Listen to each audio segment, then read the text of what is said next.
In the previous video I made, I was talking about creativity and how it operates at a kind of individual level in a what's often considered to be a cycle. And there I was citing that seminal paper by Wallace called The Art of Thought, and how at a social level, in terms of the operations of a culture, it also is seen to operate in a form of a cycle. And there I was talking about Csikszentmihalyi and Perkins and one or two other people who've talked about systems, theoretical approaches to creativity. And one of the other ways I've been thinking about that same pattern, whether it operates at an individual level or at a social/cultural level, or different levels indeed, is in terms of oscillations between reflection and engagement. I think there's lots to say about those particular terms, but those are the two terms that crop up a lot in things like education theory. I'm really coming to reflection and engagement through reading about Heidegger, actually, although I've moved a long way away from that right now in my thinking, so I'm not really referencing Heidegger here at all. Although I might come back to that, actually. But what I'm interested in terms of those ideas in relation to creativity is that, both, as I say, both at an individual level and at a social level, there seems to be, as I say, an oscillation or an alternation between periods in which one is engaged and periods in which one is reflective. And I think there's some implications in those terms. Engagement, when one is engaged in a certain kind of practice, there is a sense of a kind of feeling of unity with the practice. There is a sense of being kind of holistically united with it. There is a sense that there is kind of one thing going on, and ideally one is seamlessly welded to the activity. There is it's a very instrumental feeling, it's a very egoless feeling. It has all those characteristics. And I think when I've talked about this before, I've talked about that sense as correlating with, within Csikszentmihalyi's writings, a condition called flow, or in Goffman's writing to a condition called unself-conscious engrossment. In neurological terms, it's supposed to apparently correlate with alpha wave formations. In sport, it correlates with things like being in the zone, as they call it. But either way, there's a sense in which one kind of disappears from the activity as a kind of separate ego, and is fully, as the term suggests, engaged with the activity. So so the characteristics, I think, of engagement. Although having said that, I think being in the zone and some of the other terms I use suggest not just engagement but mastery. I think I'm widening that out really to suggest just a kind of absorption within it. The other term, reflective,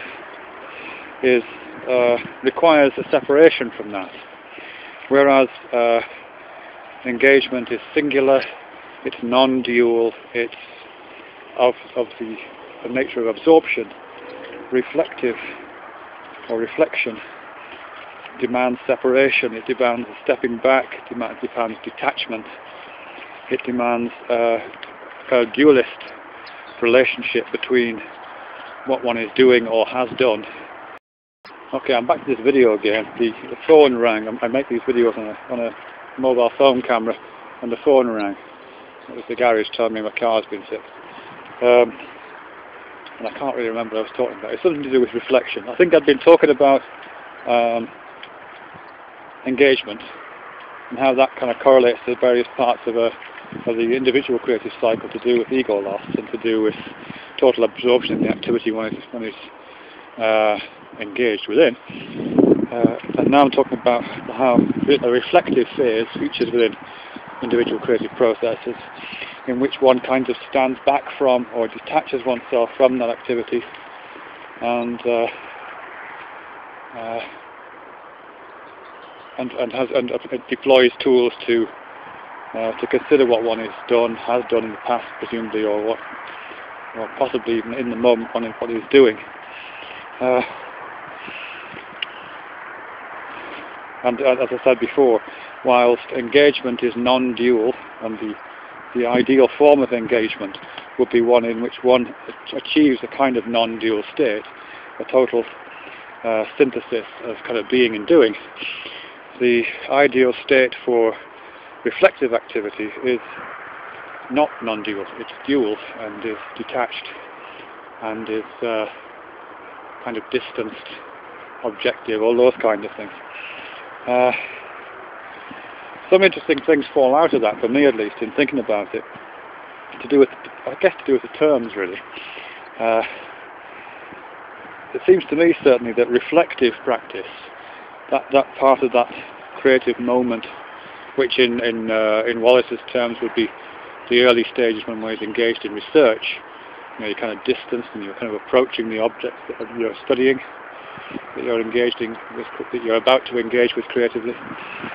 That's a reflective moment. And then the end of the process, when you evaluate it or find ways to elaborate it, that's again reflective. You're looking at what you've done, you're going back and you're considering it.